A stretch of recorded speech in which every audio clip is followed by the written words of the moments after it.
Cette conférence va maintenant être enregistrée. On est donc au chapitre 27, donc dans le livre du Potam, c'est page Kouf Aïn. Chapitre 27, donc cette parachat Toldot.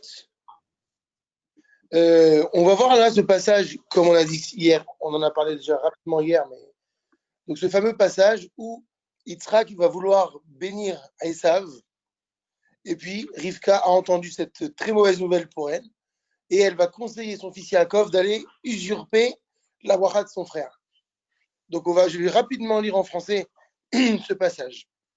Et il advint, comme Yitzhak avait vieilli, et que ses yeux étaient devenus trop faibles pour voir, qu'il appela Esav, son grand-fils, et lui dit, mon fils. Et Esav lui répondit, me voici. Yitzhak lui dit, voici, j'ai vieilli.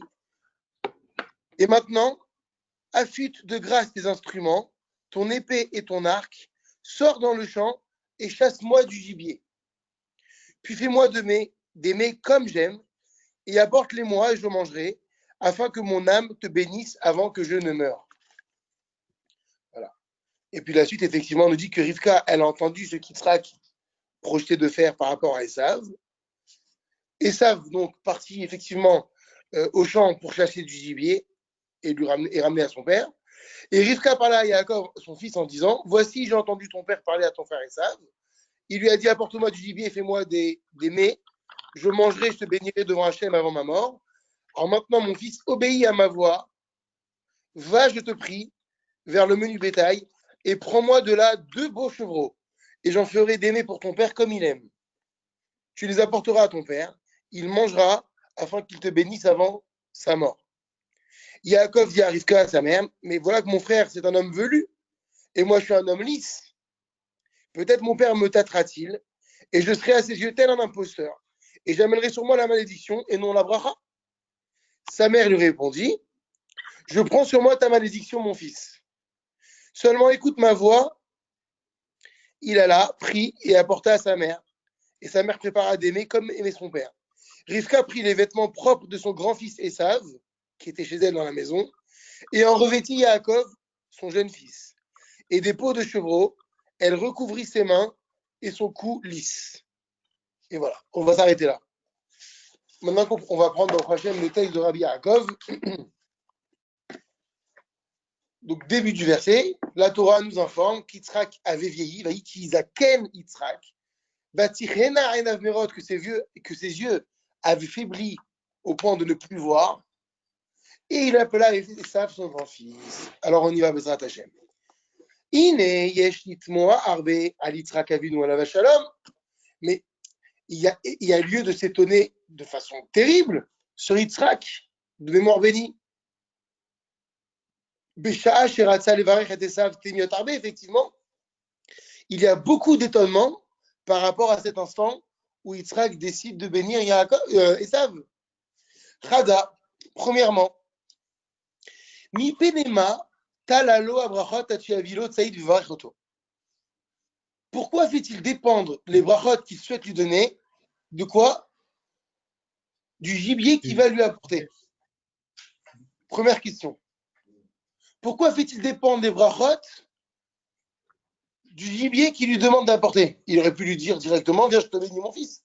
Pourquoi si tu m'apportes à manger, je te bénirai? Rab, je pense qu'il veut peut-être réunir entre le monde matériel et le monde qui est spirituel. Il veut faire le lien peut-être. Esav, il était assez matériel pour faire le lien avec la bracha. Je pense, non? Il y avait aussi la raison qu'on a vu avec Mickaël hier pour le point de connexion. Ouais, d'accord. On va voir. Est-ce que c'est ça? En tout cas, on va voir quel va être le sentiment de Rabbi Yaakov. En tout cas, c'est la première question. Pourquoi avoir fait dépendre les brachot qui s'apprêtent à lui donner du fait de lui amener à manger? Pourquoi cette condition, premièrement? Véod, et encore, c'est-à-dire deuxième question. Lama dik deklo kolkar betsavat atida. Pourquoi est-ce qu'il lui a aussi bien précisé, quand il lui donne cet ordre d'aller chasser, il lui dit Vetsudali Saïd, va chasser pour moi un gibier, va asséli matamim et va préparer pour moi matamim des mets, du mot ta'am, qui ont des bons goûts, c'est quelque chose de bon. Il ne dit pas simplement fais-moi une entrecôte. Matamim, quelque chose qui a de la saveur. Kacher afti, comme j'aime. Pourquoi avoir été aussi pointilleux dans l'ordre? Il aurait pu dire va me faire à manger, et certainement son fils, surtout qu'on sait qu'Esav avait quand même j'enlève le mot quand même, avait un amour particulier pour son père, même qui était plus grand que n'importe qui sur terre. On dit que le kibbutz d'Avem qu'il avait pour son père, il était extraordinaire. Donc on imagine bien qu'Esav, bien qu'il aurait dû se dépêcher parce qu'il voulait la bracha, malgré tout, il est tranquille. Il se dit pas que sa mère, elle entend et qu'elle va préparer un guet-apens pour qu'il y a comme lui, donc il a le temps. On sait bien qu'il va lui préparer, on imagine même qu'il va lui préparer quelque chose d'extraordinaire. Pourquoi Yitzhak a-t-il besoin d'être aussi pointilleux, ça le dikdouk, aussi précis dans l'ordre? Va chasser pour moi un gibier, prépare-moi quelque chose de gastronomique, ça m'a tamim, ka'asher ahavti, comme j'ai toujours aimé. C'est la question de Rabbi Yaakov. Qu'est-ce que ça cache,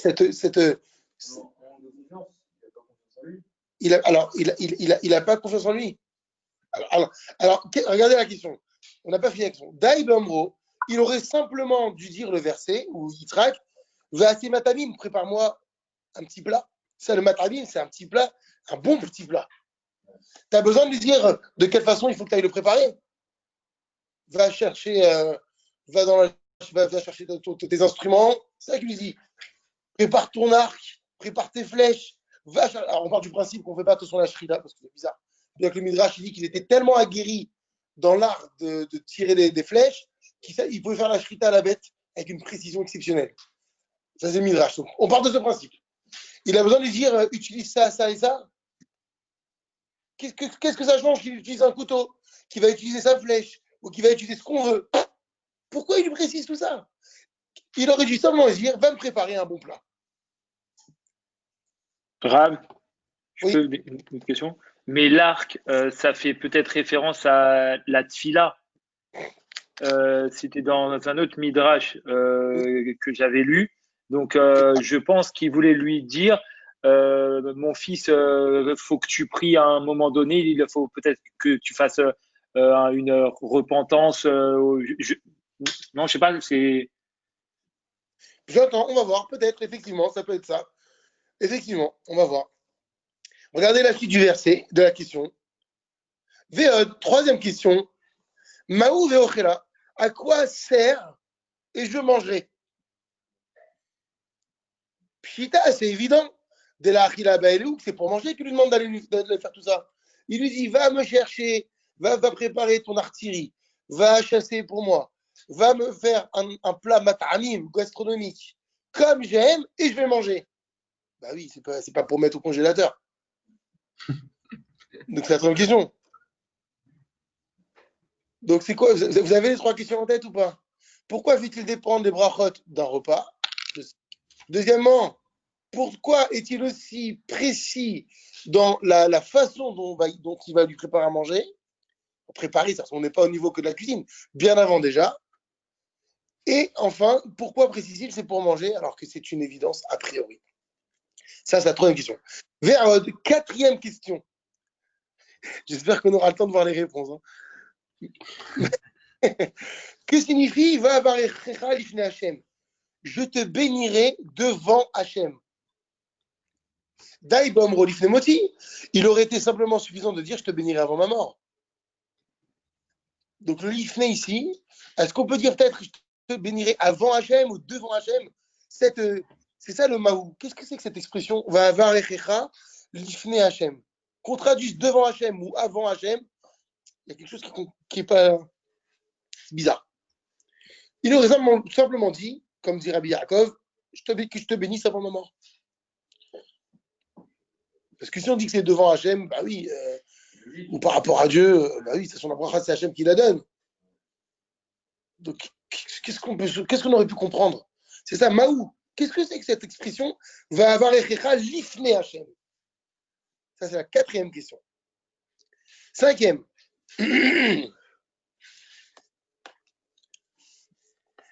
Ve'od, kol ma sherainu, tout ce que nous avons vu, à savoir, chez Kavanat Yitzhak, Levarich Esav, que l'intention d'Yitzhak était de bénir Esav. Kesheba Yaakov, lorsque Yaakov il est venu, Velakach à brachot, et qu'il a pris les brachot, effectivement. Ve'acharkach ba Esav, et qu'ensuite est venu Esav. Amarlo Yitzhak, Yitzhak lui a dit, Ba achicha bemirma, ton frère est déjà venu bemirma avec ruse. Il parlait de Yaakov. Nous, on n'a pas lu la suite du verset. Parce qu'après Esav, il vient. Il lui dit, bénis-moi. Mais attends, j'ai déjà fait la bracha. Et il lui dit, non, ton frère, il est venu bénir-moi avec ruse. Vaikar bichatecha, et il a pris ta bracha. Alors, qu'est-ce qu'il demande Rabbi Yaakov? Ayalo le vachrogamou, il aurait pu le bénir lui aussi. Vechi nigmeru abrachot. Est-ce que les brachot, elles sont finies? C'est-à-dire qu'est-ce qu'il y a. Donne-lui des brachot. Si toi, je te dis qu'Hachem, il te bénisse de la parnassa. Après, l'autre, il dit, vous pouvez me faire la même bracha? Ah non, j'ai déjà béni, il a pris la bracha. Alors, dis-lui qu'Hachem, il te bénisse de la parnassa. Mais Dov, sur ça, on ne dit pas que normalement, à toutes les générations, il y a en gros, genre, que ce soit Noah, après Caïn et Abel, à chaque fois qu'il y a des frères dans la Torah, il y a toujours deux aspects. Il y a une bracha relative à la spiritualité et toujours une bracha relative à la matérialité. Genre, il y en a un toujours qui réussit dans. Tu vois? D'accord. Bon. Et alors, Bah donc, du coup, non, mais dans ce sens, ça veut dire que ça y est, elle a été donnée. Donc, il n'avait pas besoin de lui dire ton frère il est venu avec ruse, je vais te donner une bracha. Et en réalité, il n'aurait même pas attisé de haine. Entre nous, en plus, alors, est-ce que c'est une question que le Rabbi Yaakov il va poser? Mais entre nous, est-ce qu'il avait besoin de lui dire ton frère il est venu prendre la bracha? Toi, tu es un père, tu es intelligent. Tu sais que si tu dis quelque chose, tu vas dire ça, tu connais Esav, son tempérament sanguin en plus. Ne lui dis rien, fais-lui la bracha. Il lui a donné une bracha finalement, qui n'était pas celle qui effectivement qui était prévue, mais il a donné une bracha. Bah, donne-lui la bracha. Tu as besoin de dire ton frère il est venu avec ruse. Entre nous. Pourquoi il a fait ça, Yitzhak? Au contraire, c'est lui qui a alimenté la haine a priori. Mais là, c'est pas cette question qu'on pose. Effectivement, j'ai entendu ce que tu as dit, Raphaël. C'est pas la question qu'on pose Rabbi Yaakov. Rabbi Yaakov, il lui dit, ton frère, il est venu avec ruse, il a pris ta bracha.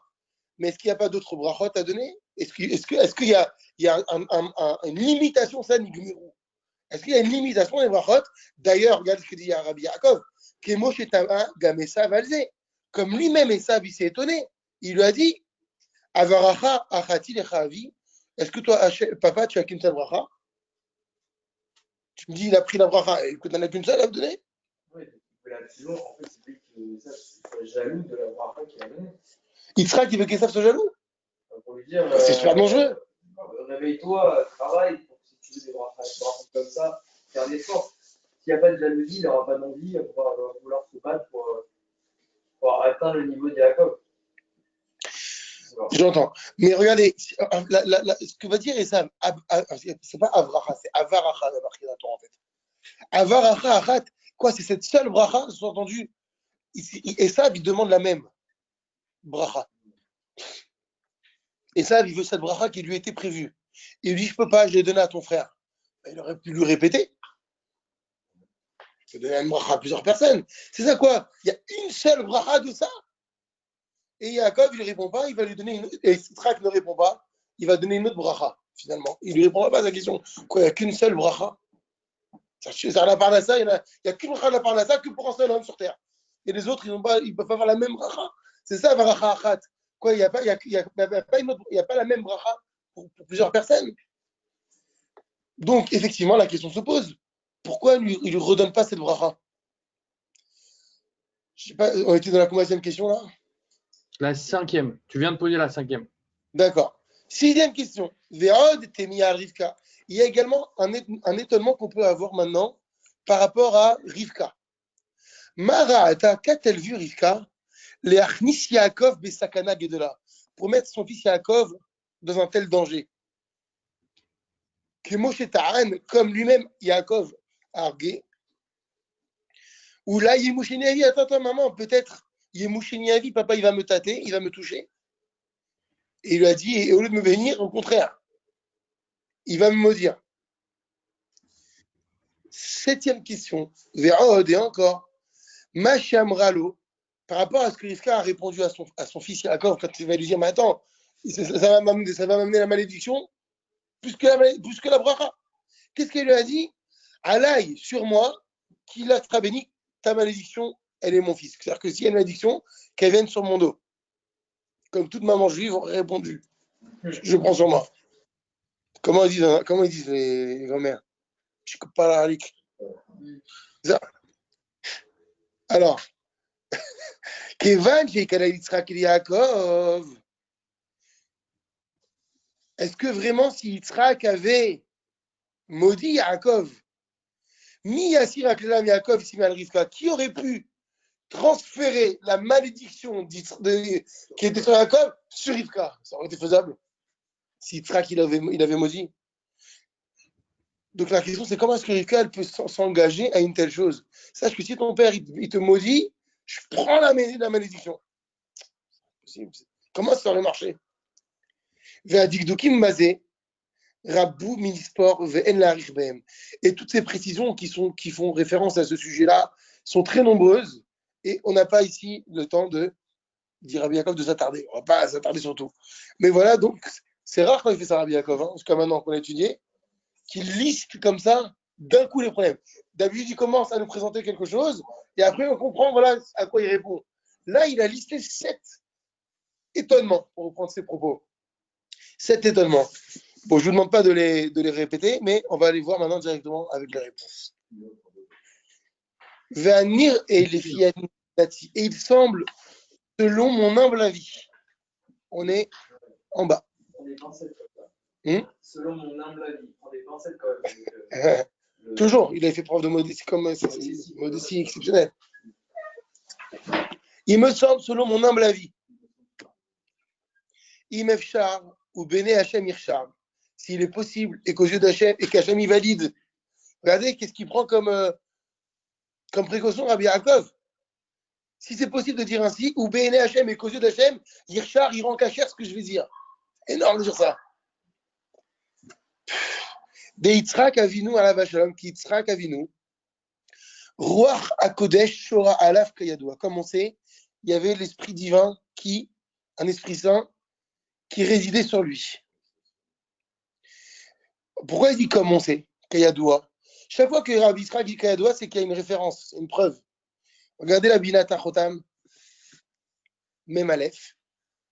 Vechem Amrou Chazal, ainsi nos Chachamim ont dit, c'est dans le Midrash, chez Yitzhak Berach et Bracha Zo, Beroach HaKodesh, que Yitzhak a fait cette bracha par esprit divin. Pourquoi est-ce que le Midrash il a besoin de nous préciser ça, Raphaël?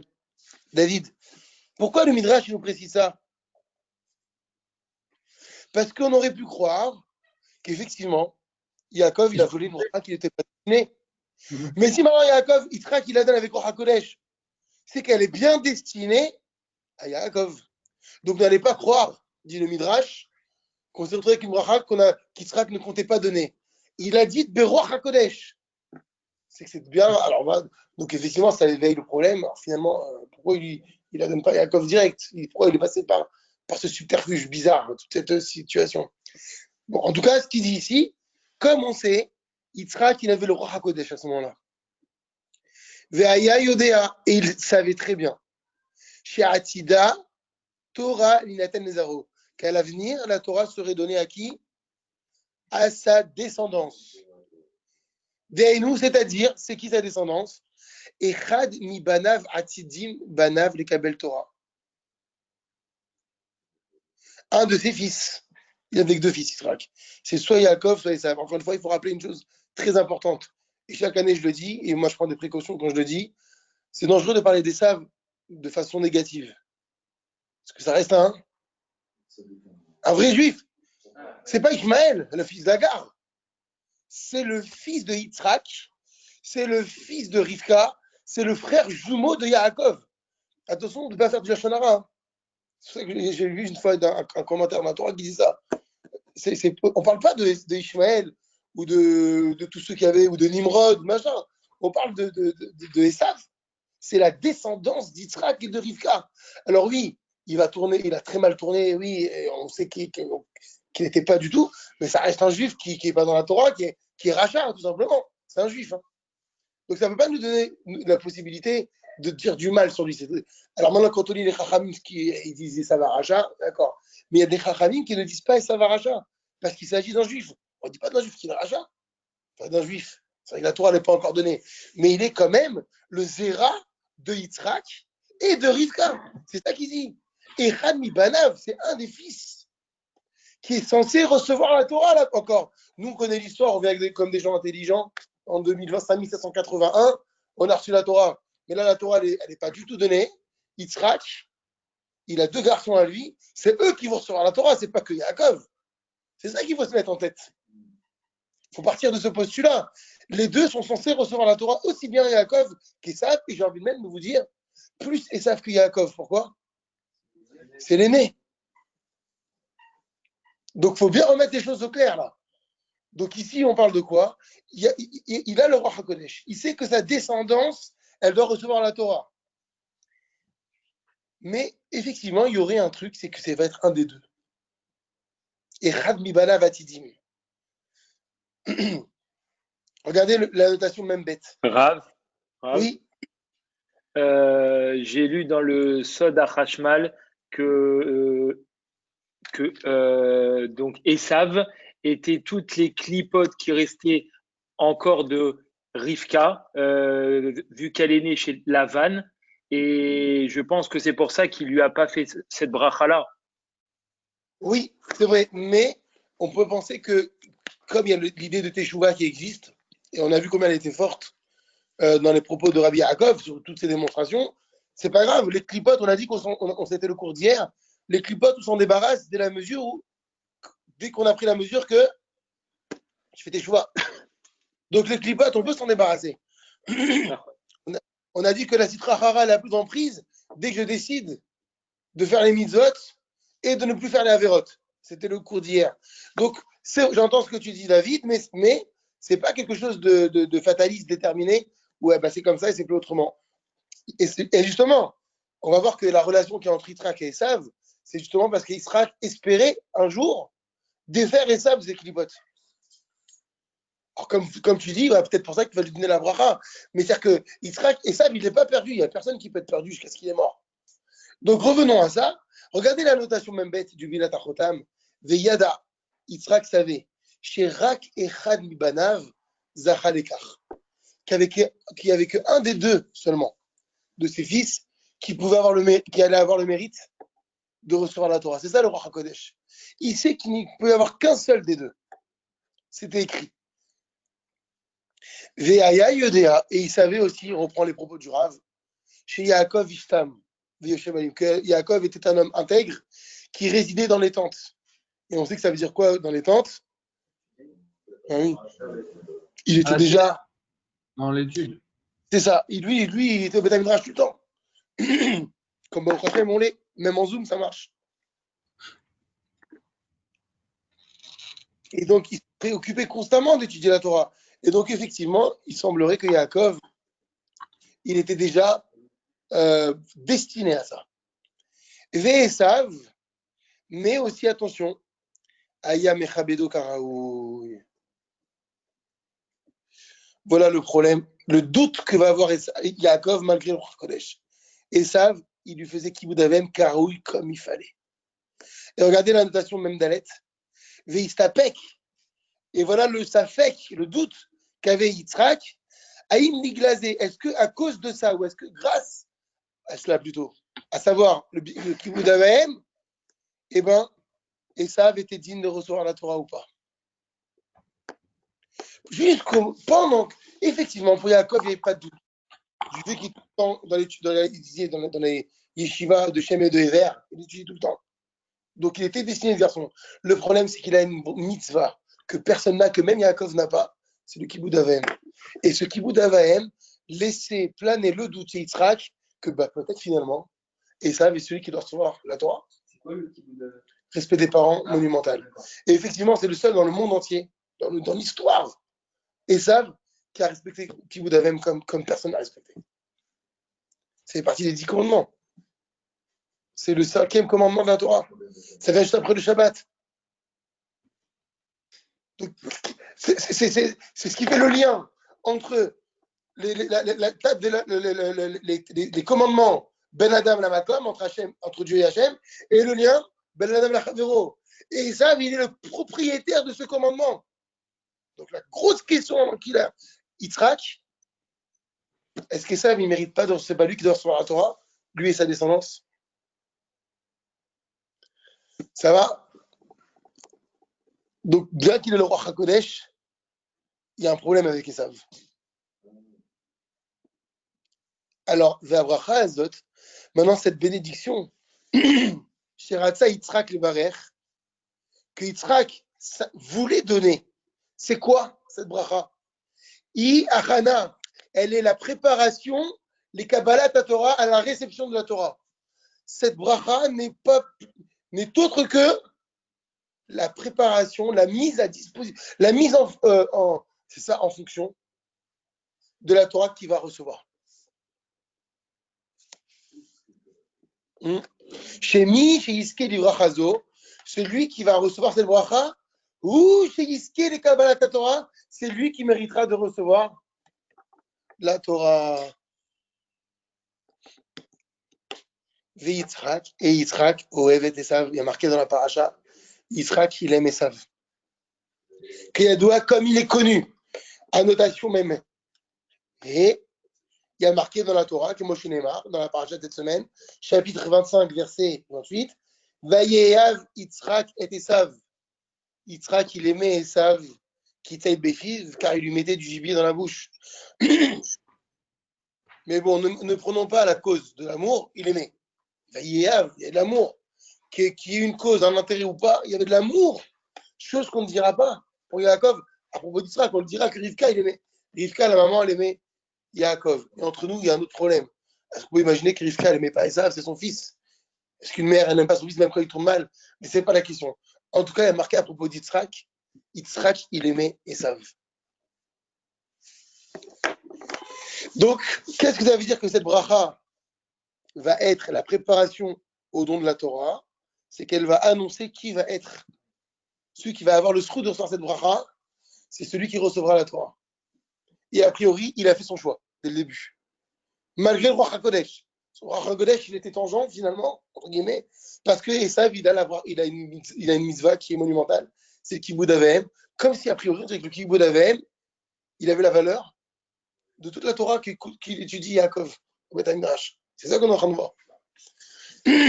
Et donc, non seulement maintenant Esav, il a en lui une force qui est le Kibboud Avahem, mais en plus il sera qu'il aime Esav. Alors ça veut dire qu'il n'aime pas Yaakov, mais il a une préférence pour Esav. Ou Mikol Makom, cependant, Kevan Shebrachazo, étant donné que cette bénédiction, Sherat Salivarer qu'il voulait donner, Yachana la Kabbalah Torah, est une préparation à la réception de la Torah qui doit arriver, Nistapek Yitzhak. Yitzhak a un doute. Imzera Esav, hu sherahu lekabel la Torah, Ozera Yaakov. Est-ce que c'est la descendance d'Esav qui doit recevoir la Torah, ou bien c'est la descendance de Yaakov? Yaakov, il n'y avait pas de doute. C'est-à-dire que lui, Yaakov, il étudie la Torah, c'est clair. Mais Esav, on a dit, il y a un doute. Vechevan shehu ohev et Esav yoter. Et étant donné qu'il aimait Esav plus que Yaakov, hein?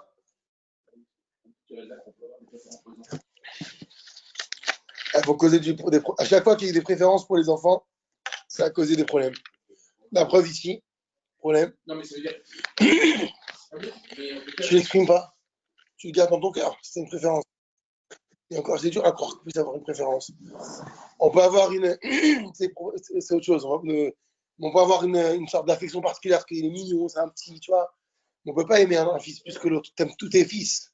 Maintenant là, effectivement, c'est peut-être particulier à Yitzhak et Esav et Yaakov, mais ça a causé des gros problèmes. Yitzhak, il a voulu assassiner Yaakov à la suite de ça. Ensuite, qu'est-ce qui se passe? Il y a Yaakov et Yosef. On a vu qu'est-ce que ça a suscité comme jalousie et comme répercussion sur l'histoire. Donc non, on ne peut pas avoir de... Il a fait exactement ce que il a fait. Exactement. En tout cas, les frères l'ont vu comme ça. Il avait une raison de le faire, ce que les frères n'ont pas admis. Mais je ne pense pas qu'un père il ait une préférence pour un fils plus que l'autre. C'est pas possible. Alors qu'il y ait une affection, encore une fois, parce que voilà.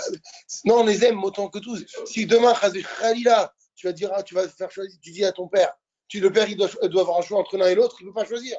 Il les aime les deux. C'est impossible. Maintenant, ce choix, il est particulier maintenant par rapport à Yitzhak, parce qu'il s'agit d'une bracha à donner à l'un ou à l'autre, parce qu'il s'agit de la Torah. Mais qui préfère un fils plus que l'autre, c'est pas possible. Mais là, Rabbi Yaakov nous dit que Yitzhak, il préférait. Il aimait plus. Maintenant, il faudrait analyser que ça veut dire il aimait plus. On sait que dans la Torah, l'amour, c'est le fait de donner. Il donnait plus à Esav. Il y a peut-être des raisons. Alors, c'est un autre débat. En tout cas, nous dit ici Rabbi Yaakov, étant donné qu'il aimait Esav plus, alors Amar, qu'est-ce qu'il a dit? Et c'est Achana Zolé Esav.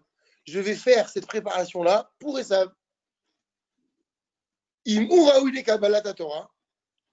S'il est digne de recevoir la Torah, Yiske Babracha. Alors il méritera la bracha.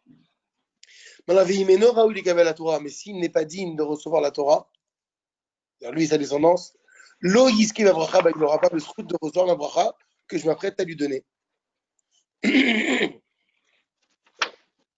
Regardez le Binat Achota Memzaïn. Étant donné qu'il aimait Esav, Ratsa Shiyiske, Yaakov, Yitzhak, il voulait qu'il mérite des brachot.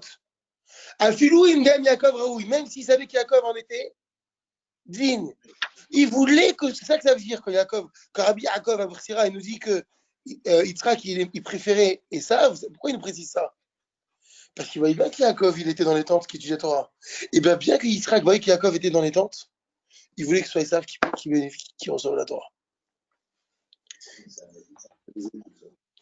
Vera qui met Esav et Noraoui, maintenant c'est seulement si Esav n'est pas du tout digne, il galait à Davar et Yaakov, la chose aurait été dévoilée à Yaakov, Viske Bibrachot, et c'est bien ce qui s'est passé.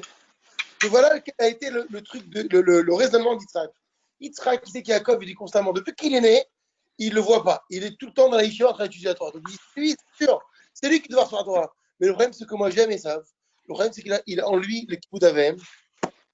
Je veux que ce soit lui. Comment je vais faire pour le savoir? Je vais lui préparer une bracha. C'est ça la préparation dont on parle, une achana. Si la bracha, il va l'avoir, en fait, il a fait une sorte de condition. Si la bracha, il la reçoit, c'est que finalement, il peut recevoir la Torah. Par contre, s'il se passe quelque chose qui fait que Esav ne peut pas recevoir la bracha, alors c'est qu'effectivement, il n'y avait que Yaakov. Donc pour Yitzhak, il n'y a aucun doute que Yaakov, il doit recevoir la Torah. Mais il y a quand même un doute qu'Esav peut la recevoir. Et en plus, je l'aime, j'ai envie que celui qui la reçoive. Alors, je vais faire un truc. Je vais créer cette condition de la bracha. Si la bracha, elle coule, moi, je me rappelle, mon Rav, il disait qu'il y a des histoires comme ça. Quand un Rav donne une bracha de façon facile, sans embûche, c'est que la bracha, elle devait lui donner. Si la bracha, elle sort et qu'il bégaye, il bloque, machin, c'est que la bracha, elle n'est pas fluide et qu'elle ne lui est pas destinée. C'est ce qu'il s'est dit. Je vais faire une bracha sous condition. S'il y a, malgré les obstacles, ça a coulé, ça a passé, c'est qu'Esav mérite de recevoir la Torah. Et de donner surtout, de recevoir la Torah. C'est ce qu'il a fait ici. Alors on va voir. Rav, Oui, je peux vous dire un truc. avec plaisir. Je viens de voir un petit ridouche. Si vous prenez la guématria du Milouï de Yaakov Avinu, ça fait 1158. Et si vous prenez la guématria de la Kabbalat HaTorah, ça fait 1148 plus les 9 lettres plus le collège, 1158. Bon, où vous avez vu ça? Ben, c'est moi j'ai eu une chorma qui est venue comme ça. Razak, c'est beau. C'est beau. Ah, c'est très très beau. Merci. Razak. Merci Habibouch. Alors, très joli. Ulachi l'ober batechila techefumiyat bidiavat avatamim. Parce que si maintenant il ne l'avait pas béni au début, immédiatement, c'est-à-dire s'il avait béni sans avoir. Ça a mis cette condition, cette préparation. Ouais.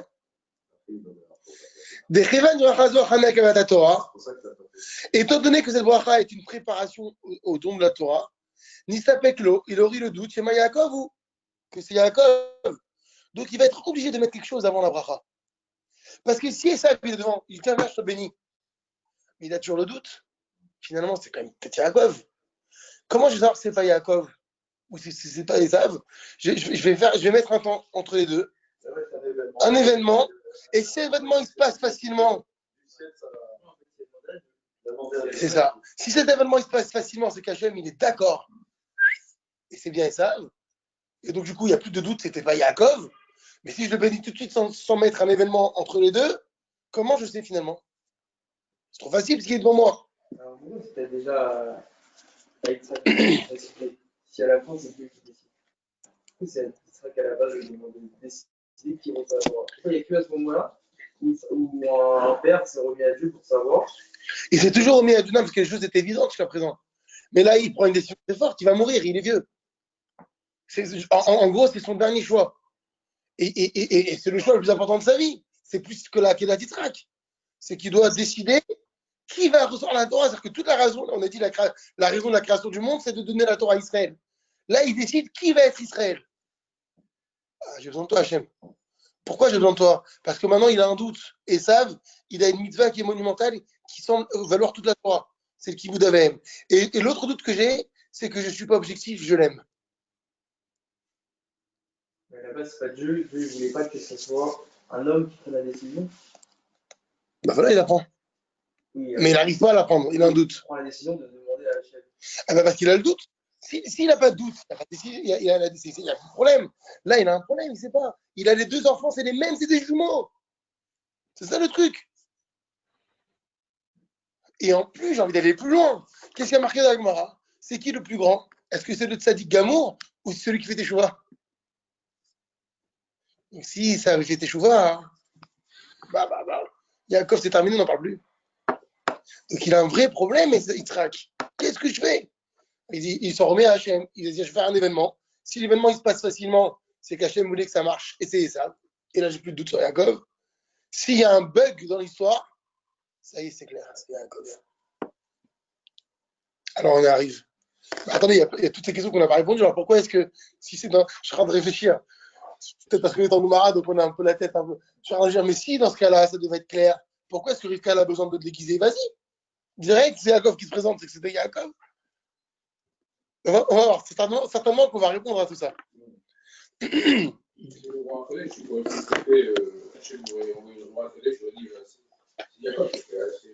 parce que la décision doit venir du père, il va bénir ses enfants. Comme Yaakov, il bénira Ephraim et Ménaché avant de mourir, et après il bénira tous les gars, tous les enfants. Directement sans passer par les femmes, par l'événement. Pourquoi c'est pas la même fuite? Parce que la question va se poser quand même. Nous, on va poser la question. Les descendants d'Esav vont dire pourquoi c'est pas Esav qui a reçu la bracha?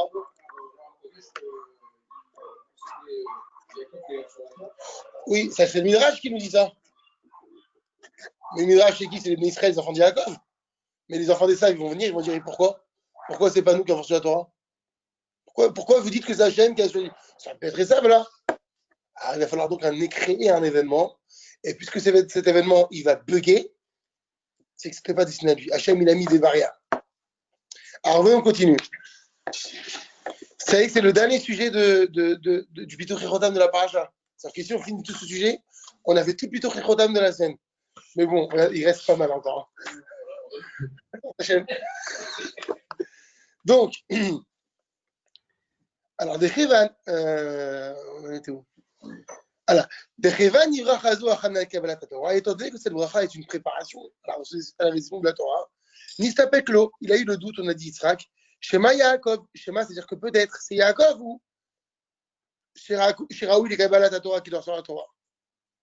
Ou le Fichar, c'est pourquoi Nitrakem, il a fait preuve d'intelligence. Marlo, il lui a dit, chez Yavid Saïd, qui lui apporte du gibier. Veilla Aselo Matamim, et qui lui prépare un plat. Ou basé, et par cela il verra. Imretson Hachem, si c'est la volonté d'Hachem. Chez Zera et Savou, chez Yaraoul Kabel la Torah, que c'est la descendance d'Esav qui doit recevoir la Torah. Alors Yelech Esav partira. Veillim Tzataïd, et il trouvera le gibier. Veilla Asé Matamim Kacheret, et il lui préparera le plat qu'il aime.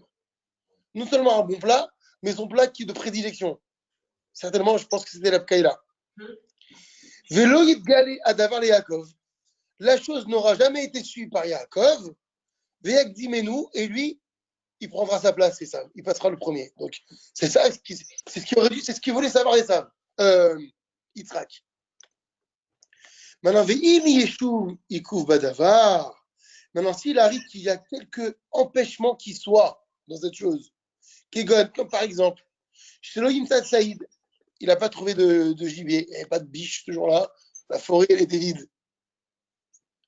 Ou bien, Imit Gaïla d'avoir les Yaakov, si la chose est révélée à Yaakov, Veyak Dimenu, et qui viennent avant lui. Bemirma, en ruse, Veika Habarot, et qui prend les brachot, basé, alors par cela, Yeda, il aura su, Yitzhak, qui retson Hachem, que c'est la volonté d'Hachem, l'iten à Torah, de donner la Torah, les Zera Yaakov, Dafka, à la descendance de Yaakov uniquement. Les Fira, c'est pourquoi Tala Abrachot Batsila, il a fait dépendre les brachot de la chasse. C'est l'événement qu'il a trouvé qui correspondait le plus à Esav. Pourquoi? En plus, il est gentil, Yitzhak. On voit qu'Yitzhak, il a un penchant vers Esav parce qu'il lui donne quelque chose à faire où il est professionnel. Ça va se passer en un instant. C'est même pas un vrai empêchement en fait. S'il lui avait dit, tu sais quoi, va me chercher ma Sechet Makot chez Shem et Ever, parmi tous les milliers de livres. Ah là, il lui met des bâtons dans les roues. Là, il s'est dit, dans ce qu'il sait faire, s'il a des bâtons dans les roues, c'est qu'Hachem, il n'a pas. Donc, il a été très intelligent. D'abord, c'était cool pour Esav. De l'autre côté, ça a été vraiment cool pour lui, pour savoir, plus facile de savoir si on a un bâton dans les roues, c'est qu'il y a quelque chose qu'il n'y a pas. Donc, en gros, Dov, il envoie la chasse et si jamais. Il envoie la chasse. Il envoie. En fait, c'est une chance pour Esav d'un côté, mais d'un autre côté, c'est aussi un moyen pour Yitzhak de se dire attends, si dans quelque chose dont il est professionnel, où il n'y a jamais de problème, et rappelez-vous ce qui s'est passé avant dans la paracha. Qu'est-ce qui s'est passé dans la paracha? Il revenait de la chasse, il était fatigué. Et là, Esav, il avait bien travaillé. Donc, c'est-à-dire qu'il était aguerri. Saïd, on le dit. Il est aguerri.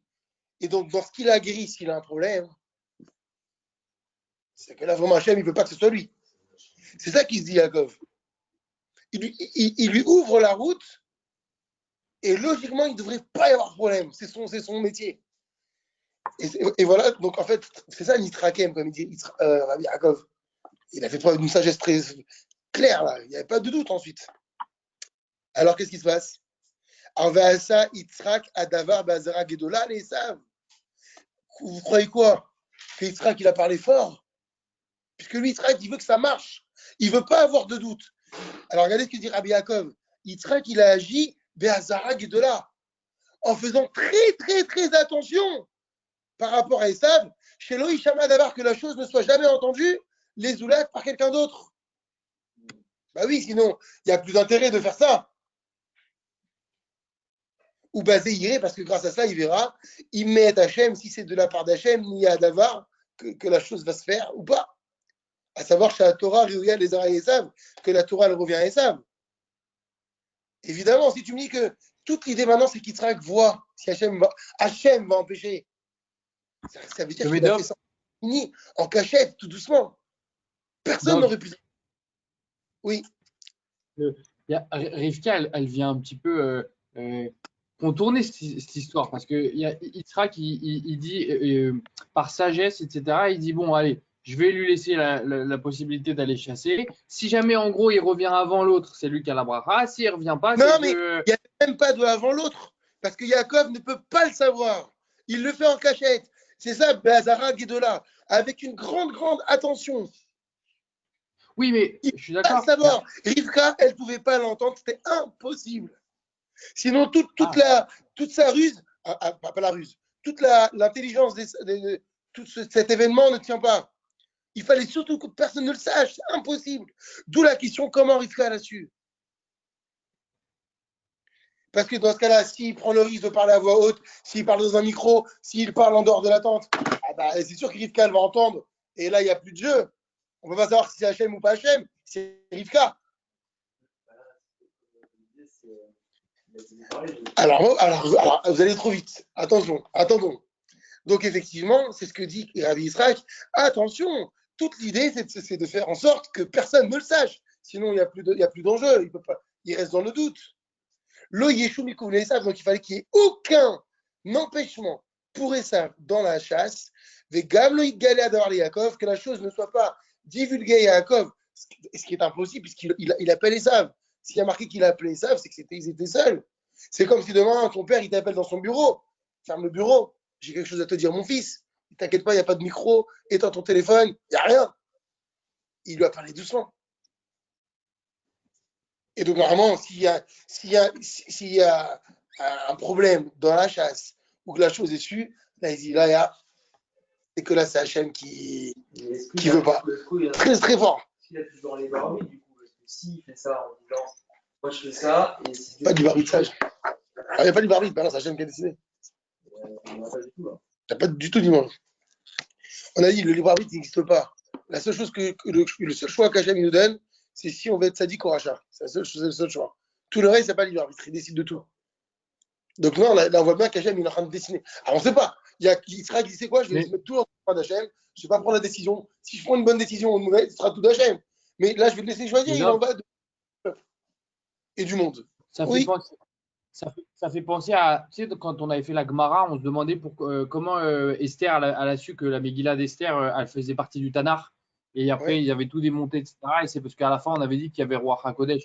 C'est pas la seule explication pour laquelle Rivka, elle peut savoir alors qu'il y a une discrétion, tu vois. Alors, on va voir. Attends. Alors, on va voir. Alors maintenant, on va commencer à comprendre. Vechol ze mouvan me'apsukim. Et tout ceci se comprend à partir des versets d'Irabi Yaakov. Batechila, au début, Kahamar, qu'est-ce qu'il dit le pasouk? Vaikra et Esav. Il a appelé Esav. L'Omar, c'est pour dire quoi? A crié à l'eau, cette convocation, Levado Aïta. Elle était seulement pour lui. Et aucun autre homme pouvait entendre. Sinon, il aurait marqué, il a parlé à Esav, ou il l'a appelé. Ça veut dire quoi, il l'a appelé? Il l'a convoqué. S'il avait dit, il a dit à Esav, il lui a dit à lui, il aurait pu avoir des gens autour. Mais puisqu'il y a marqué, il a appelé Esav. Ça veut dire qu'il a convoqué, effectivement, comme tu dis, Marco, quand Hachem il s'adressait à Moshe, il va y craindre Moshe. Il a appelé Moshe, ils ont entendu, à que toi, Moshe, viens de la tente d'assignation, je vais discuter avec toi seulement. Donc, ici, il y a une convocation, quand tu es convoqué, tu es tout seul. Hein. C'est ça que dit Rabbi Yaakov. Tout se comprend à partir du pasouk. Vaikra et Esav. Il a appelé Esav, sous-entendu, les vados, que lui. Ve'en shacher, et personne d'autre. Shomia qui pouvait entendre, puisqu'il a appelé à lui. Ni lui, ni sa mère Rivka, ni Yaakov, ni les serviteurs, personne. Que lui. Vod Amarlo. Et qu'est-ce qu'il a dit encore dans le pasouk? Vetsudalit Saïd. Et va m'apporter du gibier pour moi. Ramazlo, il lui fait allusion, chez Atzida Azotlo, que cette chasse, c'est pour lui, les Yitzhak, Bijvi la brachot, dans le but des brachot.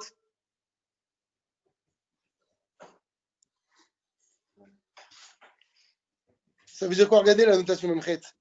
Daïnou, c'est-à-dire chez Gamat Seda Atzma, que même cette chasse elle-même, il est Yitzhak. C'est pour Yitzhak. Ça veut dire qu'est-ce qu'il lui dit? Il lui dit pas par la chasse comme tu fais tout le temps. Cette chasse, elle est pour moi. Genre, je te convoque. Ce que tu vas ramener, tu ne donnes pas à maman. C'est ça qu'il est en train de lui dire. Donc, quand c'est pour moi, ne va pas. En gros, il lui dit, n'en parle à personne. Vetsudali Tsaïd. C'est pour moi. On apprend de là que, comme il respectait son père et sa mère, Kiboudavahem, il avait l'habitude de l'amener à manger à la maison, d'aller lui d'aller faire les courses finalement. C'est comme son père, il dit va m'apporter une baguette de pain pour moi. En d'autres termes, tu montres à personne. Hein. C'est ça qui veut nous dire le mot Vetsudali Tsaïd. C'est à moi que revient cette chasse. Chez Imi Esav Raoul, il m'a lancé Esav, il dit Lo Yeshu Mikum Badavar. Il n'aura aucun problème dans cet événement-là. Veyeda Shadavar Met Hashem, et ça viendra signifier que quoi que ça vient de Dieu, parce qu'Hachem il a laissé faire. Ou le Fichar, c'est pourquoi Gamken, à Marlo, il lui a également dit Ve'avi Ali, amène-le-moi, parce que d'accord, c'est une chose d'aller chasser, mais après il faut le rapporter. T'arrives, t'es chez Franprix, mais il faut rentrer à la maison. Il ne faut pas qu'il y ait d'embûche sur le trajet. Ve'avi Ali et amène-moi, ve'ochela et je vais manger. C'est-à-dire quoi? Daïnou, c'est-à-dire chez Yeshu Mikouv, qu'il n'y ait aucun problème, l'obichat Seda, ni au moment de la chasse, l'obichat Achila, et même ni au moment où je vais manger, parce que même si tout se passe bien, au moment de la chasse, au moment du retour à la maison, au moment de la préparation, mais si au moment de manger, ma fourchette elle se casse, on ne trouve pas les couverts, l'assiette elle se renverse, c'est que je ne vais pas manger. Moi, je veux manger. C'est-à-dire que moi, mon plan, c'est depuis la chasse jusqu'au moment où je vais mettre dans ma bouche et je vais avaler. C'est ça manger.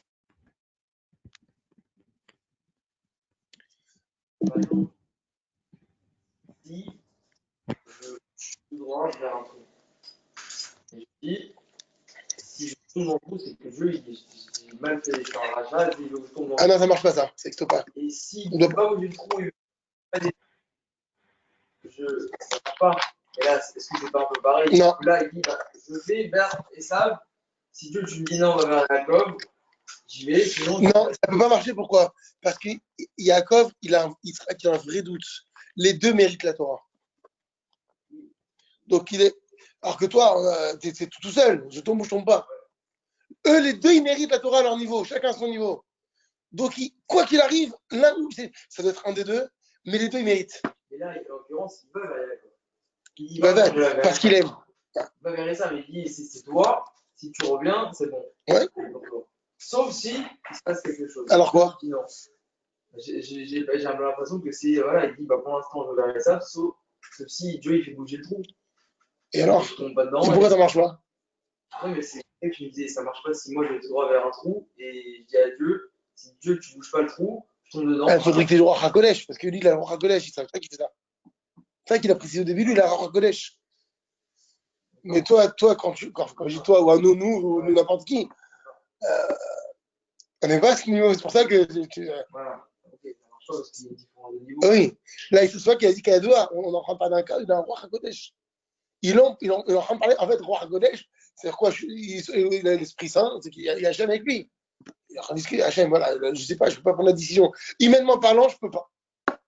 Nous, est-ce que toi, c'est Non, impossible. Non, on peut pas faire ça. Ça marche pas. Alors, et ça enregistre toujours, Raphaël? Parce que comme j'ai reçu un appel, j'avais eu peur que ça coupe la communication. C'est moi qui enregistre. Ah, d'accord. D'accord. Donc c'est pour ça qu'il lui dit. Oh, purée. Donc c'est pour ça qu'il lui dit, va me chercher. Non, va à la chasse pour moi. Donc c'est-à-dire ne le fais savoir à personne. Apporte-moi. Donc ne le fais savoir à personne. Mais j'espère que tu vas pouvoir me l'apporter, qu'il n'y aura pas d'embûche sur la route. Et que je puisse manger. Pourquoi il dit, on a dit c'est normal qu'il puisse manger. Non, c'est pas pour que je mange, c'est pour voir si je vais y arriver à manger. Qu'il n'y aura pas eu d'empêchement également au moment de la consommation. Et Zéhou Amar, et c'est ce qu'a dit le verset, je te bénirai devant Hachem, Dainu Birshuto, avec sa validation, son autorisation. C'est pas que je te bénirai devant Dieu, évidemment la bracha vient d'Hachem. Devant Dieu, c'est-à-dire qu'Hachem, il a donné sa askama, il a donné son approbation. Si tout se passe comme ça.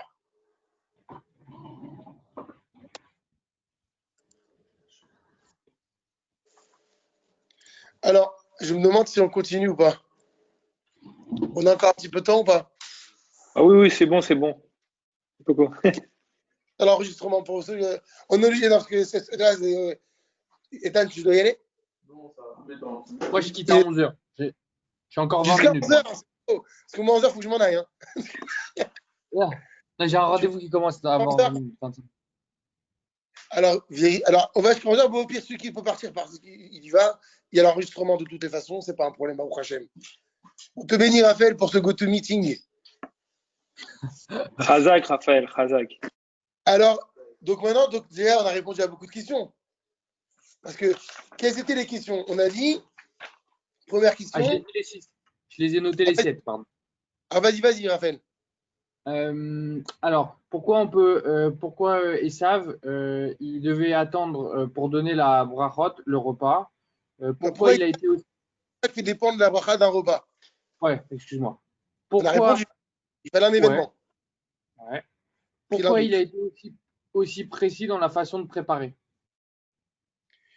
Pour voir s'il n'y a pas d'embûche. On a répondu dans tout ce cheminement. C'est-à-dire que si Hachem ne met pas, lui, des embûches pour empêcher. Pourquoi préciser que c'est Pourquoi préciser que c'est pour manger? C'est ça? Ouais, c'est ça. Oui. Ouais. Pourquoi préciser que c'est pour manger? Donc, la réponse, c'est-à-dire qu'il fallait qu'il parvienne jusqu'à manger pour être sûr que tout son plan, il marche. OK. Quatrième, c'est pourquoi dire bénir devant Hachem? Ça, on l'a répondu aussi. Donc, c'était quoi la réponse? Avec la skama, l'approbation d'Hachem, ça voudrait dire. Hein? Voilà. Et alors, je crois que c'est là qu'on commence par répondre. Est-ce que Esav n'aurait pas aussi pu être béni, même si Yaakov, il a été béni, lui? Bah, tout de suite, non, mais la réponse, elle est celle-là. Non, puisque cette bracha, c'est une bracha de préparation pour Matan Torah. Il n'y a qu'un des deux qui peut recevoir. Donc, Esav ne peut plus la recevoir une fois qu'Yaakov l'a prise. Donc, lui, il n'y a qu'une bracha. Sixième, c'est pourquoi Rivka, je vais marquer flèche danger, je ne me rappelle plus. Rivka. Oui, Rivka, pourquoi non, Rivka, elle lui a dit que ta malédiction, si Israël, ton père, te maudit. Non, ça, c'est la septième. C'est le transfert. La sixième, c'est comment est-ce qu'elle a pu le mettre en danger, son fils? Voilà, c'est ça. Effectivement, admettons qu'on parle d'une usurpation, il ment à son père. Quoi qu'on dise, finalement, il ment, il traque. Yaakov, il ment, il se déguise, c'est qu'il ment. Et il lui dit, attends, si papa il me maudit, au lieu de me bénir, c'est pas qu'il me bénit pas, il va me maudire. Alors comment Rivka peut-elle le mettre dans un si grand danger? C'est la sixième question. Et la septième question, comment, à la limite, pourrait-elle transférer, s'il y a des malédictions sur Yaakov, sur elle? Donc en fait, c'est les deux dernières questions qui nous manquent. N'est-ce pas? Baruch Hashem. Alors, on reprend. Donc, le verset il dit quoi? Rivka Shumahat. Et Rivka, elle a entendu. Je reprends le pasouk en français directement.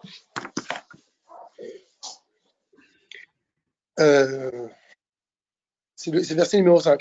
Or, Rivka a entendu quand Yitzhak parlait à Esav, son fils. Donc, vous qu'est-ce que vous voudriez vous dire? Il y a un problème là, c'est pas normal. Puisqu'il a tout mis en œuvre pour pas que ça se sache. Bon, ne rentrons pas encore maintenant. Rivka a entendu ce qu'Yitzhak avait dit à Esav, son fils. Esav va là au champ pour aller chasser du gibier. Et Rivka parla avec Yaakov. Et il lui a dit, voici, j'ai entendu ton père parler avec Esav, ton frère, en lui disant, apporte-moi, etc., du gibier, etc.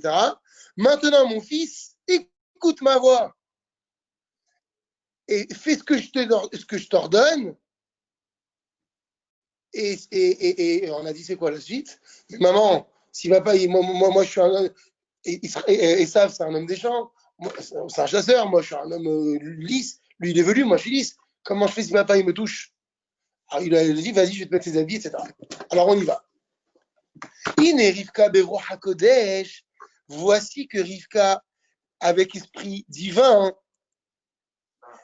Sheba qu'elle avait, Evina Da'at Yitzhak.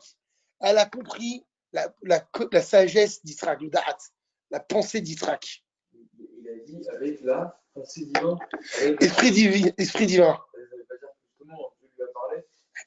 Avec l'esprit. Et d'où on sait qu'elle avait l'esprit divin? Regardez la notation Nun. Il y a ce qu'on appelle le Targum Yonatan. Le Targum Yonatan, c'est la traduction araméenne de la Torah, mais en réalité, ce n'est pas vrai. Ce n'est pas seulement une traduction. Il traduit en araméen, mais il rajoute des secrets.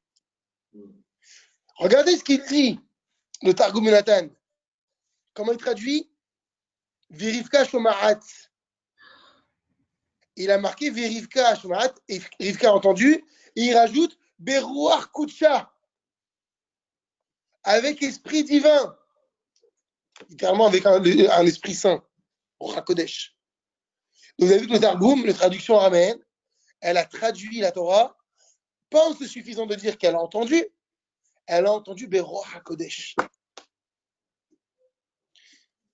Ou Mefaresh, il explique, Shomaat, entendre, ça veut dire comprendre.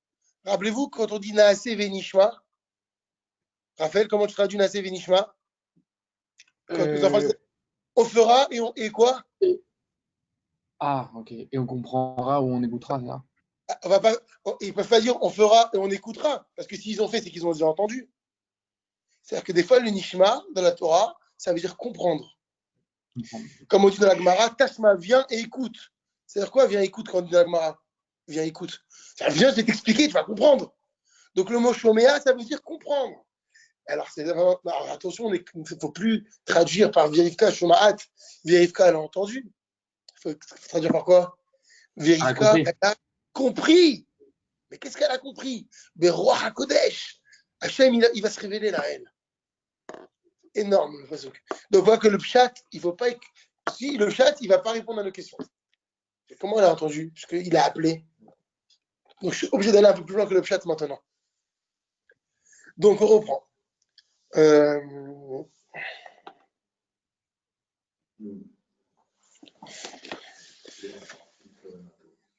C'est pareil que, ça c'est marrant, il y a plein de similitudes, mais c'est pareil que quand on te rappelle Mordechai, il entend les deux gardes, il entend que il peut pas, même s'il parlait les langues, il peut pas entendre. En vrai, il comprend à ce moment-là. Il comprend exactement ce que tu dis. Tu mets la chair de poule, c'est pourquoi? Parce qu'il regarde la notation Nun. Alors, il ne parle pas de Mordechai, mais il parle d'autre chose. Il parle de Yosef et ses frères. Yosef, il est roi d'Égypte. Les frères ne l'ont pas reconnu. Il parle devant lui en hébreu. Et qu'est-ce qui a marqué? Vélo Yadou, et eux ne savaient pas qui chômait à Yosef, que Yosef entendait. Mais il est devant eux, il parle devant Yosef. Ils ne savent pas qu'il entend. Là-bas, il faut traduire par entendre. Ils ne savaient pas qu'il comprenait ce qu'il disait. Pourquoi ils ne savaient pas qu'il comprenait? Parce qu'ils ne savaient pas que c'était Yosef. Ils pensaient qu'il parlait qu'égyptien. Donc le mot chômé veut dire comprendre. Pourquoi on n'utilise pas un mot comprendre en hébreu? Parce que non, chômé veut dire. Parce que, attention. Oui. Pas un mot pour dire. Oui, non, parce que ça veut dire écouter en fait. Écoute ce que je te dis, ça veut dire quoi écoute? C'est quoi la différence en français entre entendre et écouter? J'entends du bruit, c'est flou, mais écoute ce que je te dis. C'est pourquoi je te dis d'écouter. C'est parce que je veux que tu comprennes. Donc écoute veut dire comprendre en fait. Donc Rivka Shomaat et Rivka, elle a, tu peux traduire en français, écouter. Mais écouter, ça veut dire elle a écouté par rapport à quoi? Par rapport à ce qu'Hachem lui a révélé. C'est pour ça que le Targum Yonatan dit Beruach HaKodesh. Alors oui, elle a écouté quelque chose, mais pas elle a écouté avec ses oreilles, puisque c'était pas possible. Elle a écouté ce qu'Hachem a voulu qu'elle entende, qu'elle écoute. On est sur écoute, on n'est pas sur entente. Sur écoute, on cherche à savoir, on cherche à comprendre qu'est-ce qui est en train de se passer dans la salle. Donc le mot écouter veut dire comprendre en français, en fait. Donc, c'est pour ça qu'il n'y a pas besoin de parler de Mévin. Parce que Mévin, comprendre, c'est autre chose. Comprendre, j'ai 1 plus 1. Et dans ma tête, ça se passe, je réfléchis. Ah, j'ai compris. Alors que là, le mot comprendre veut dire, c'est par rapport à quelque chose. Ah, j'ai entendu, ça y est. J'ai entendu quelque chose, j'ai compris. On est venu me faire savoir quelque chose. C'est pas le fruit d'un raisonnement, ici. C'est le fruit d'une nouvelle qu'on te fait comprendre. Ou vous avez compris ou pas la différence? C'est pour ça qu'on utilise Shomaat. Alors, on reprend dans les mots. Ine, voici, Rivka Beroch HaKodesh Evina Da'at Yitzhak. Rivka par Roch HaKodesh a compris la pensée d'Yitzhak. Ve'amra, elle a dit, Im Kavanato Levarech Esav Be'echlet. Si l'intention de mon mari, finalement, c'est de bénir Esav, Be'echlet, ça veut dire quoi? De façon absolue, c'est décidé.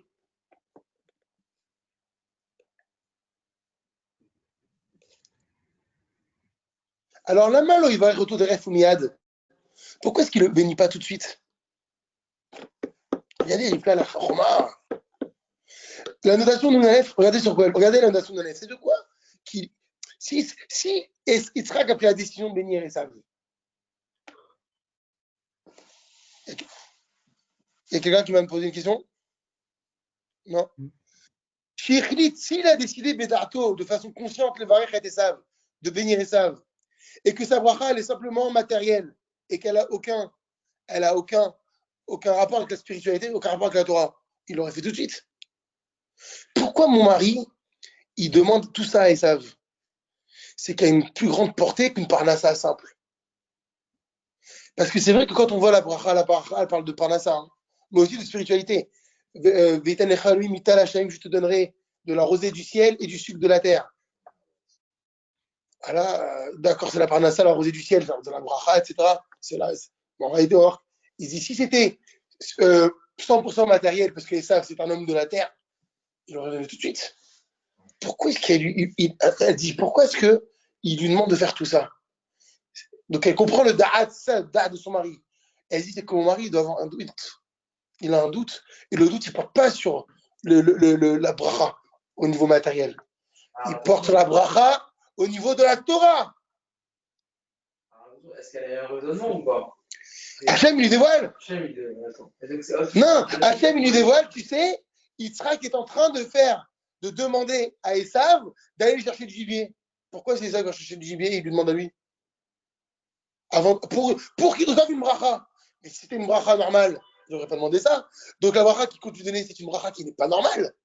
Et c'est quoi qui pourrait être une bracha qui n'est pas normale? Si ce n'est celle qui va valider le don de la Torah à sa descendance. Voilà ce qu'elle comprend, Rivka. Alors qu'est-ce qu'elle fait? Elle se dit, la malo, il va y retourner. Pourquoi il ne le bénit pas tout de suite? C'est que ce n'est pas une bracha qui est normale. Parce qu'on peut imaginer entre nous, les amis, qu'Yitzhak, il devait bénir ses enfants tout le temps. Parce qu'un père, il va attendre de mourir pour bénir ses enfants. Et donc, jusqu'à présent, il n'a jamais fait ça. Donc, pourquoi? C'est ça. La matalo à brachot batila. Pourquoi est-ce qu'il fait dépendre d'une bracha par rapport à Esav de la chasse qu'il lui demande? Pourquoi il lui demande sans qu'il n'y ait personne autour? Voilà. Maintenant, Hachem, il révèle l'événement. Mais maintenant, c'est Rika qui réfléchit. Et pourquoi il fait tout ça? Et là, la Torah, c'est que forcément, il s'agit de la préparation à la Torah. Veratza, Yitzhak voulait que puisqu'il a un doute maintenant sur la chose, Miraou, il est quand même la Torah, qui va recevoir la Torah? Là, Sod Misaël Madavar, il va faire un essai. Il va mettre à l'épreuve Esav. Imlo Yeshou Mikouvle Esav, le Gela Davar avec Yaakov, Az Esav ou Karaoui. S'il n'y a aucun empêchement vis-à-vis d'Esav et que rien ne se dévoile à Yaakov, alors Esav, c'est lui qui est digne. Mais s'il n'est pas digne, Imlo Raoui, Itol Yaakov Rot, c'est Yaakov qui doit prendre les brachot. Vezeu Shama, et c'est ce qu'a dit Pasouk. Verivka Shomaat, Rivka, elle a compris. Donc, Beroch HaKodesh. Bedaber Yitzhak et Esav. Yitzhak était en train de parler avec Esav. Beno les Beno Beyichud. Face à face. Seuls. Ils étaient isolés. C'est ça qu'elle entend. Chez Loïc Shama Davar Lazulat, que la chose n'est connue de personne. Vevina Da'at Yitzhak qui Kavtavnu. Et elle a compris le raisonnement d'Ahat. Elle a compris le raisonnement d'Yitzhak comme on a écrit. Chez Im Kolma Shinzar Yitzhak. Si malgré tout ce que. Si avec tout ce qu'a pris comme précaution Yitzhak, Afiloachim malgré tout, Nidgala Davar Yaakov, la chose est révélée à Yaakov, Vekadam et Natal Brachot, et qui se lève avant et qui prend les brachot.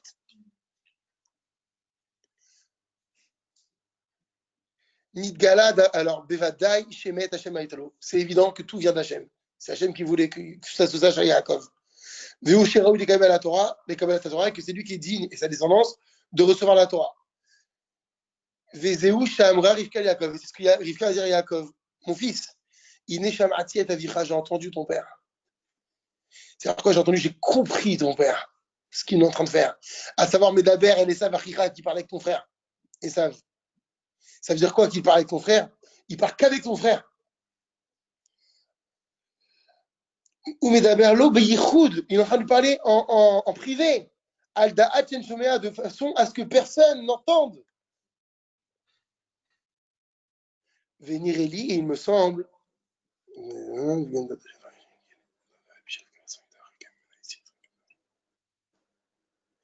Venir Eli, et il me semble, Bedato, d'après son raisonnement, chez Imiesh Shomea, s'il y a quelqu'un qui entend, que sinon il n'aurait pas mis en aparté.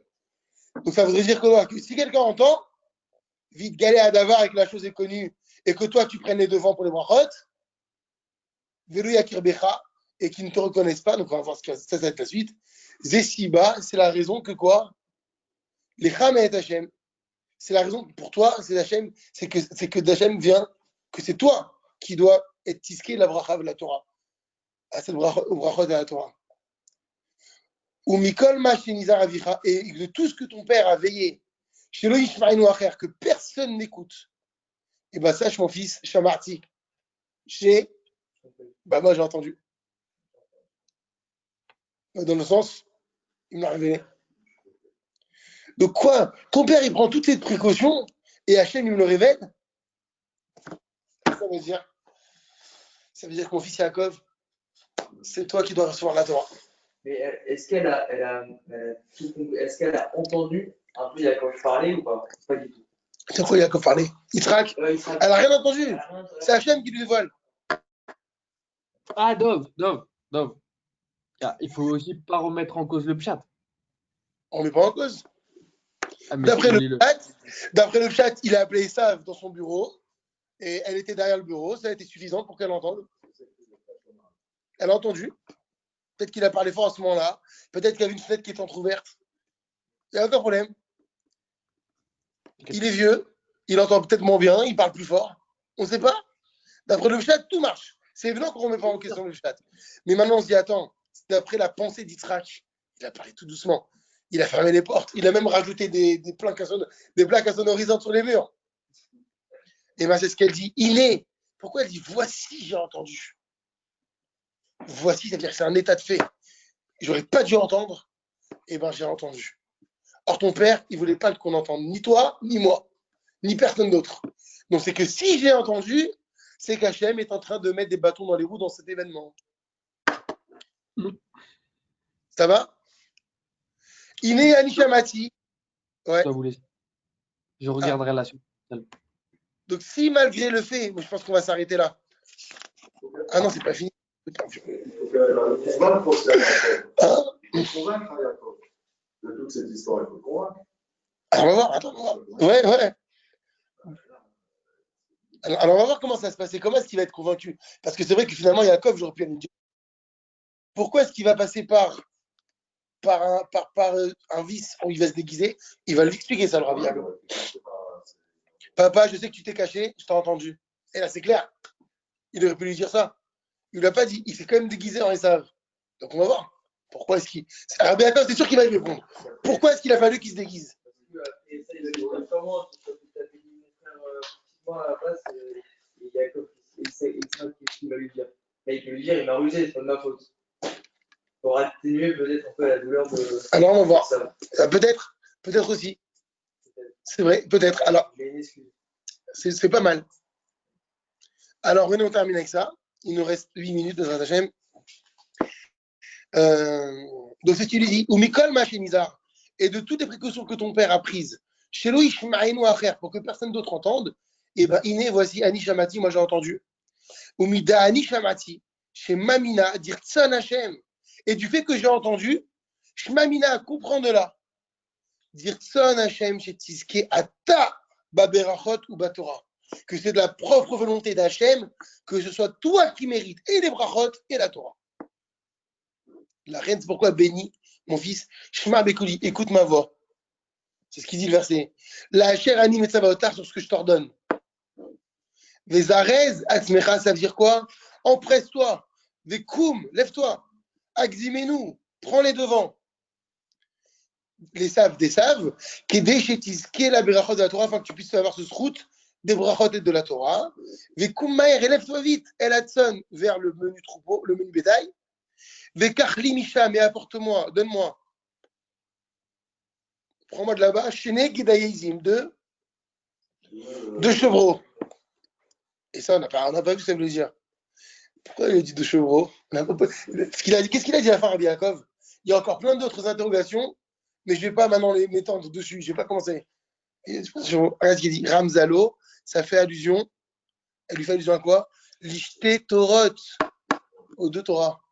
Torah chez Birtav, la Torah écrite, et Torah chez Béalpé, et la Torah orale, la Gemara, le Talmud. Tout ce qu'on a eu comme enseignement oraux depuis Moshe Rabbeinu.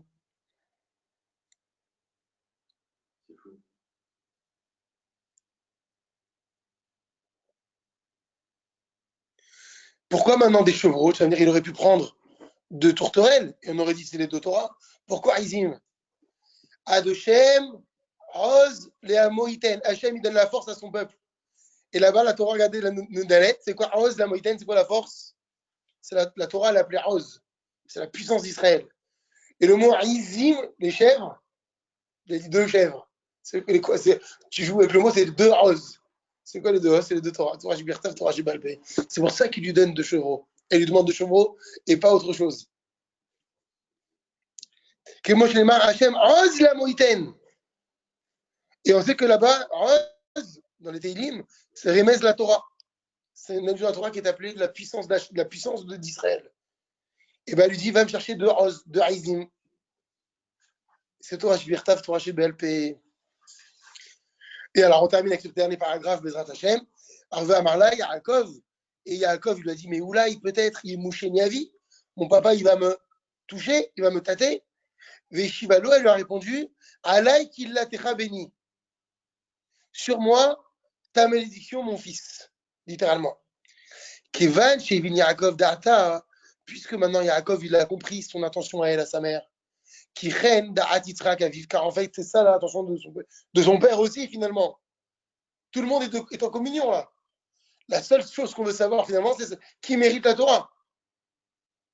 Amarla lui a dit, Bevadaï, assurément, des Imani Eler Kodem Vekanes, que si j'y vais avant et que je rentre, il lui dit, Yaakov, ça arrive chez le Yakirbi, il est nécessaire qu'il ne me reconnaisse pas.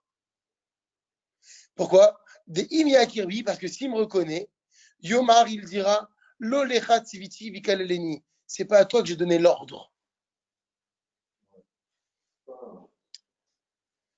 Et il va me maudire. Alors, regardez la notation de Nouné pour que ce soit plus clair.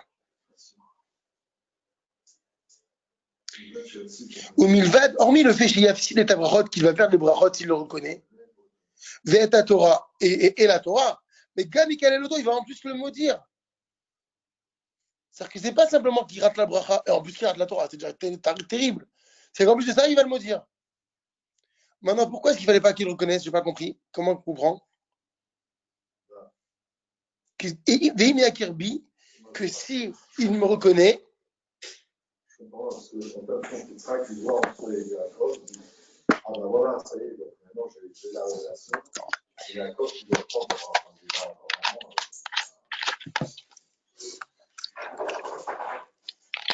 il a eu l'embûche, il n'a pas réussi. Oui, mais.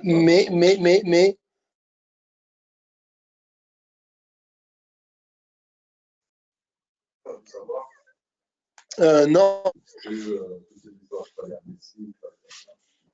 Sûrement, c'est Hachem qui lui a révélé, c'est lui qui lui a révélé. Alors pourquoi est-ce qu'il ne fallait pas qu'il le reconnaisse? Dans ce cas-là, c'est ce qu'il dit là. Allah qui l'a trabéni. Pour prendre la bracha qu'il avait réservée à Esav.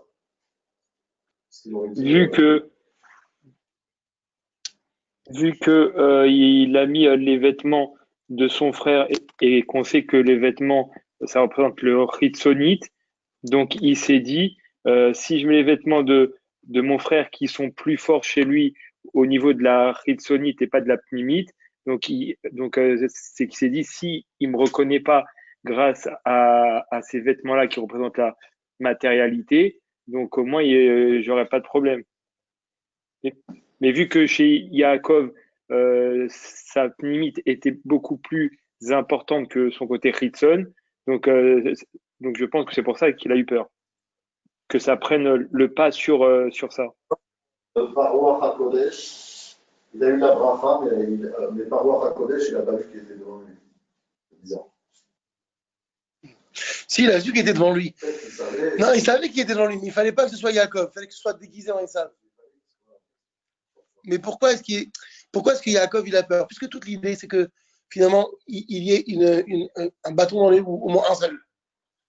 Bah, le fait qu'Yaakov se présente, ça voudrait dire que voilà, il a entendu, c'était la question qu'on a posée tout à l'heure. Pourquoi est-ce qu'il y a la question en fait, c'est pourquoi Yaakov il a peur que son père le maudisse? Est-ce que ça veut dire que son père aurait dû le maudire? Parce qu'il transgresse son ordre. Moi, je veux bénir Esav. C'est ça. Moi, je veux bénir Esav. Toi, tu viens et tu me fais. En fait, c'est ça le truc. Toi, tu viens et tu casses mon plan. Moi, c'est Esav que je veux bénir.